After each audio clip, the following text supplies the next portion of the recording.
ഹരി ഓം. കൽക്കീരൂപികളായിരിക്കുന്ന എല്ലാ നാരായണന്മാർക്കും NSK ബ്രഹ്മഗീത പാഠത്തിലേക്ക് സ്വാഗതം. ഞാൻ നിങ്ങളുടെ സ്വന്തം ഷില അയ്യപ്പൻ. ഇന്ന് നമ്മൾ ബ്രഹ്മഗീതയുടെ 18ാമത്തെ പാഠം പഠിക്കാൻ പോവുകയാണ്. ഈ പാഠത്തിന്റെ പേര് മഹാബലിയും വാമനും പിന്നെ പരശുരാമനും എന്നാണ്. അപ്പം അസുരപുരാണത്തിൽ ഇവർക്കെല്ലാം വളരെയധികം പ്രാധാന്യമുണ്ട്. അതെന്താണ് നമ്മൾ പഠിക്കാൻ പോകുന്നത്. അപ്പൊ നമുക്ക് ആദ്യം വരുന്നൊരു സംശയം, ഇത് പലരും ചോദിച്ചിട്ടുണ്ട്, പല അസുരന്മാരും ഇതിനെക്കുറിച്ച് ഡിസ്കസ് ചെയ്യുന്ന ഞാൻ കേട്ടിട്ടുണ്ട്. വാമനന് ആണ് മഹാബലിയെ പാതാളത്തിൽ ചവിട്ടി താഴ്ത്തിയത്. അന്ന് കേരളം ഉണ്ടായിരുന്നു. വാമനന് ശേഷമാണ് പരശുരാമൻ അവതരിക്കുന്നത്. പക്ഷേ നമ്മൾ പറയുന്ന പരശുരാമൻ കേരളം വീണ്ടെടുത്തു എന്ന്. അതെങ്ങനെ വെക്കും? അത് ഇല്ലാത്തൊരു കേരളത്തിൽ എങ്ങനെ മഹാബലി ഭരണം നടത്തി? മഹാബലിക്ക് ശേഷമാണ് കേരളം ഉണ്ടാകുന്നതെന്ന് നമ്മൾ കഥകളിലും ഐതിഹ്യങ്ങളിലും ഒക്കെ കേട്ടിട്ടുണ്ട്. അത് ഇതെന്താണ് സംഭവിച്ചെന്നുള്ളതിന്റെ ഒരു ഉത്തരമാണ് ഞാൻ ഇന്ന് തരാൻ പോകുന്നത്. അപ്പൊ അത് പഠിക്കുന്നതിന് മുമ്പ് നമ്മൾ ചതുർയുഗങ്ങളെ കുറിച്ച് പഠിക്കണം. ഒരു ചതുർയുഗം എന്ന് പറയുന്നത് 4 യുഗങ്ങൾ ചേർന്നതാണ്.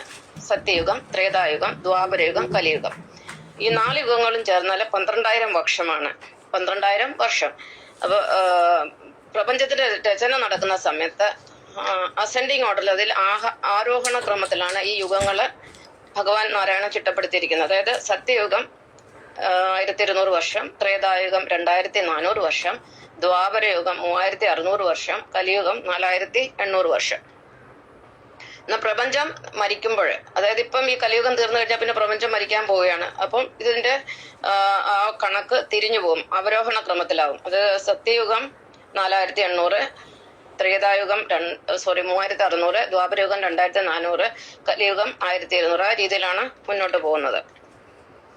അപ്പൊ നമ്മൾ കഴിഞ്ഞ ക്ലാസ്സിൽ ആര്യാവർത്തവും ദ്രാവിഡവർത്തവും പഠിച്ചു. ആര്യാവർത്തം എന്ന് പറയുന്ന ദേവഭൂമിയാണ്, ദ്രാവിഡവർത്തം എന്ന് പറയുന്ന അസുരഭൂമിയാണ്. ഇവർ രണ്ടും 2 ആരാധകരാണ്. പിന്നെ നോർത്ത് ഇന്ത്യയിൽ, അതായത് ആര്യാവർത്തത്തില് വിഷ്ണു ആരാധന പ്രബലമാണ്. സൗത്ത് ഇന്ത്യയിൽ, അതായത് ദ്രാവിഡവർത്തത്തില് ശിവാരാധനയും പ്രബലമാണ്. ശിവനും വിഷ്ണുവും കൂടെ ഒരിക്കലും ചേരുകയില്ല. കാരണം എന്താന്ന് വെച്ച് കഴിഞ്ഞാല് സത്യത്തിൽ ഇവർ മൂർത്തികൾ തമ്മിൽ പ്രശ്നമൊന്നുമില്ലെങ്കിൽ ഇവര് ഒരാൾ രാത്രി ഒരാൾ പകലുമാണ്. പകൽ വരുമ്പോൾ രാത്രി ഒളിച്ചോടിപ്പോകും. അതായത് ഒരേ നാണയത്തിന്റെ 2 വശങ്ങളാണ് രണ്ടും. അപ്പം പകലും രാത്രി ഒരുമിച്ച് ഒരിക്കലും ഇരിക്കല്ല എന്ന് പറയുന്നത് ശിവനും വിഷ്ണുവും ഒരുപോലെ ഇരിക്കത്തില്ല. അത് രണ്ടും 2 ഭാഗത്താണ്, 2 തലങ്ങളിലാണ്, 2 ധ്രുവങ്ങളിലാണ്. അതായത് വിഷ്ണു ഭഗവാൻ എന്ന് പറയുന്നത് സൃഷ്ടിയെ പ്രതിനിധീകരിക്കുന്നു. ശങ്കർ ഭഗവാൻ അല്ലെങ്കിൽ പരമശിവൻ സംഹാരത്തെ പ്രതിനിധീകരിക്കുന്നു. വിഷ്ണു ഭഗവാൻ എന്ത് ചെയ്യുന്നു അതിന്റെ നേരെ എതിർ വർക്ക് അല്ലെങ്കിൽ അതിന്റെ നേരെ ഓപ്പോസിറ്റ് ആയിട്ടുള്ള കാര്യമാണ് ശങ്കർ ഭഗവാൻ അഥവാ പരമശിവൻ ചെയ്യുന്നത്. പണ്ട് തൊട്ട് ദ്രാവിഡരും ആര്യന്മാരും തമ്മിൽ പ്രശ്നമായിരുന്നു. ദ്രാവിഡർ ഒരിക്കലും ആര്യന്മാരെ അംഗീകരിക്കത്തില്ല. ആര്യന്മാരുടെ ഭാഷ, ഹിന്ദി ഭാഷ, അത് ഇന്നും ദ്രാവിഡന്മാര് അംഗീകരിക്കുന്നില്ല. അങ്ങനെ സനാതന ധർമ്മത്തിന് വിരുദ്ധമായിട്ട് സഞ്ചരിക്കുന്നവരാണ് ദ്രാവിഡന്മാർ. ഇന്നും തമിഴ്നാട്ടിൽ ഇതിനെ കുറിച്ചൊക്കെ കാണാം. പിന്നെ തന്നെയല്ല, ഒരുപാട് ആഭിചാര, അനാചാരങ്ങൾ, അന്ധവിശ്വാസങ്ങളെല്ലാം പ്രബലമായിട്ടിരിക്കുന്നത് ഈ ദ്രാവിഡന്മാരുടെ ഇടയിലാണ്. ഇന്നും തമിഴ്നാട്ടിലെ ചില ഭാഗങ്ങളും കേരളത്തിലും ഒക്കെ എല്ലാ സ്ഥലങ്ങളിലും, സൗത്ത് ഇന്ത്യയിൽ ഇത് കൂടുതലായിട്ടുണ്ട്. പല കാര്യങ്ങളും പുറത്തു വരാറില്ല.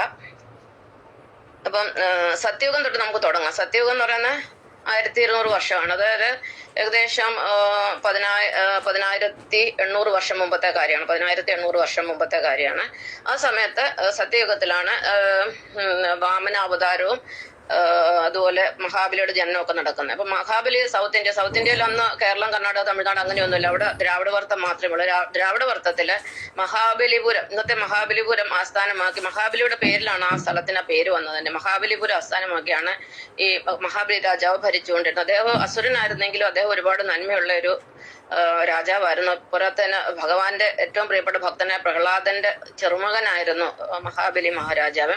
അപ്പൊ അദ്ദേഹത്തിന്റെ ഭരണം വളരെ പ്രസിദ്ധമായിരുന്നു. അപ്പൊ ദേവന്മാർക്ക് പേടിയുണ്ടായി. അങ്ങനെയാണ് ഈ മഹാബലി തന്റെ ദേവരാജ്യം, അതായത് വടക്കേ ഇന്ത്യ കൂടി അങ്ങ് പിടിച്ചെടുക്കുമോ എന്നുള്ള ഒരു പേടിയൊക്കെ ഉണ്ടായതിന്റെ പേരിലാണ് ഭഗവാൻ വാമന രൂപത്തിൽ അവതരിക്കുന്നതും മഹാബലിയെ ചവിട്ടി പാതാളത്തിലേക്ക് താഴ്ത്തുന്നത്. കാരണം അവിടെ ഒരു നെഗറ്റിവിറ്റി ഉണ്ട്. കാരണം നല്ലൊരു മനുഷ്യനെ ഭഗവാൻ എന്തിന്റെ പേരിലായാലും ചവിട്ടി താഴ്ത്തിയല്ലോ എന്നുള്ള ഒരു പോയിന്റ് അവിടെ ഉണ്ട്. പക്ഷെങ്കിൽ ദേവന്മാരുടെ ഭാഗത്താണ് എപ്പോഴും സത്യവും ധർമ്മം. അതുകൊണ്ട് ഭഗവാൻ അവരുടെ ഭാഗത്ത് നിൽക്കാനേ പറ്റുകയുള്ളൂ. തന്നെയല്ലേ അസുരന്മാരെ നമുക്ക് ഒരിക്കലും വിശ്വസിക്കാൻ പറ്റത്തില്ല. അവർക്ക് എപ്പോഴും അവരുടെ നിറം മാറുന്നത് നമുക്ക് പറയാൻ പറ്റില്ല.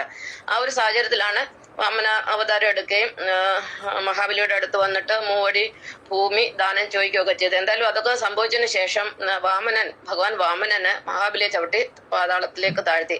ഒരു അവതാരത്തിന്റെ ദൗത്യം പൂർണ്ണമാകുമ്പോൾ പൂർത്തിയാകുമ്പോൾ മഹാപ്രളയം ഉറപ്പാണ്. അതെല്ലാ യുഗങ്ങളിലും അങ്ങനെ തന്നെയാണ്. അപ്പം വാമനാവതാരം കഴിഞ്ഞതിന് ശേഷം, അതായത് മഹാബലിയുടെ പാതാള ഗമനത്തിന് ശേഷം സൗത്ത് ഇന്ത്യയിൽ എല്ലാം ഓൾമോസ്റ്റ് നമുക്കറിയാലോ, സൗത്ത് ഇന്ത്യ എന്ന് പറഞ്ഞാൽ 3 ഭാഗവും കടല് ചുറ്റിപ്പെട്ട് കിടക്കുന്ന സ്ഥലമാണ്. മഹാപ്രളയം ഉണ്ടായി. ആ സമയത്ത് സത്യയുഗത്തിലെ ശ്രീലങ്കയും പിന്നെ അതുപോലെ കുമാരിഖണ്ഡവും ഇതെല്ലാം ഒന്നിച്ചു കിടക്കുമായിരുന്നു. കേരളം എല്ലാം ഒന്നിച്ചു കിടക്കുമായിരുന്നു. അപ്പൊ ഈ പ്രളയത്തിന്റെ ഭാഗമായിട്ട് ശ്രീലങ്കയൊക്കെ ആ പ്രളയത്തിൽപ്പെട്ട് അങ്ങ് വിട്ടുപോകും. കുമാരിഖണ്ഡം അത് എന്താ പറയുന്ന ബേ ഓഫ് ബംഗാൾ, അതായത് ബംഗാൾ ഉൾക്കടലിൽ ആണ്ടുപോവുകയും കേരളവും ഇപ്പൊ കേരളത്തിന്റെ പകുതി കൂടുതൽ ഭാഗങ്ങളും സമുദ്രത്തിൽ ആണ്ടുപോയി. അപ്പൊ ആ യുഗം കഴിഞ്ഞു. പിന്നീട് അടുത്ത യുഗമാണ് ത്രേതായുഗം. ത്രേതായുഗം ആയപ്പോഴത്തേക്കിന് പരശുരാമാവതാരം നടന്നു. ഭഗവാൻ വന്നു. അപ്പൊ കേരളം വീണ്ടെടുക്കുന്നത് അങ്ങനെയാണ്. കാരണം ഒരു യോഗി, അപ്പൊ അത് എനിക്കായാലും ശരി, ഞാനൊരു യോഗിയാണ്. പല സിദ്ധികളും ഉണ്ട്. അത് മനുഷ്യർക്ക് അറിയത്തില്ല. അത് പ്രകടിപ്പിക്കേണ്ട സമയത്ത് മാത്രമേ പ്രകടിപ്പിക്കാൻ പറ്റുകയുള്ളൂ. എന്ത് കാര്യമാണെങ്കിലും യോഗി വിചാരിച്ചാൽ നടക്കും. അതുകൊണ്ട് പരശുരാമൻ എന്ന് പറയുന്ന അവതാരം എന്ന് പറഞ്ഞാൽ യോഗിയാണ്. അദ്ദേഹം മഴു എറിഞ്ഞെന്നുള്ള സത്യമാണ്. അവിടുന്ന് ഗോകർണത്തിൽ നിന്നും മഴു എറിഞ്ഞു. അത് അവിടെ വരെ പോയി വീണോ എന്നൊന്നും പറയാൻ പറ്റത്തില്ല. ചിലപ്പം വായു ഭഗവാന്റെ സഹായം കൊണ്ട് അത് കന്യാകുമാരി വരെ പോയി വീഴാനുള്ള സാധ്യതയുണ്ട്. അത് ലോജിക്കലി അല്ലെങ്കിൽ യുക്തിപരമായിട്ട് തോന്നുമ്പോൾ നമുക്ക് അതിലൊക്കെ പല എന്താ പറയുന്നത് സംശയങ്ങളും ഉണ്ടാവാം. എന്തായാലും പരശുരാമൻ മഴു എറിഞ്ഞു. ആ ഒരു ഭഗവാന്റെ ഒരു എന്താ പറയുന്ന ആത്മീയ സിദ്ധി കൊണ്ട് ആ കടല് നീങ്ങിപ്പോയി. കാരണം കടലിൽ ഇരിക്കുന്ന ഭഗവാൻ നാരായണനാണ്. പരശുരാമൻ ഭഗവാൻ നാരായണനാണ്. ഭഗവാൻ പറഞ്ഞു കഴിഞ്ഞാൽ കടല് മാറിപ്പോയിന് യാതൊരു സംശയമില്ല.